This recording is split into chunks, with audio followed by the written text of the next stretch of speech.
Actually இன்றைக்கி என்னோடய பாப்பா வந்து காரப்பொரி எப்படி செய்கிறதுன்னு சொல்லி கொடுக்க போகிறாங்க. சொல்லுடா, காரப்பொரி எப்படி செய்யணும்?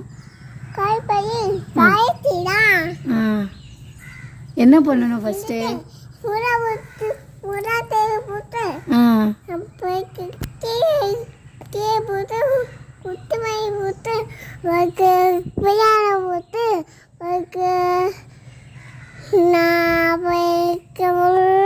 போட்டு கிண்டி எப்படி எப்படி சாப்பிடணும்? உனக்கு காரப்பொரி பிடிக்குமா? உனக்கு பிடிக்குமா காரப்பொரி? சப்ஸ்கிரைப் பண்ணுங்கன்னு சொல்லு, லைக் பண்ணுங்க. உங்களுக்கு காரப்பொரி பிடிக்குமான்னு கேளு, கமெண்ட் பண்ணுங்க. பாய்.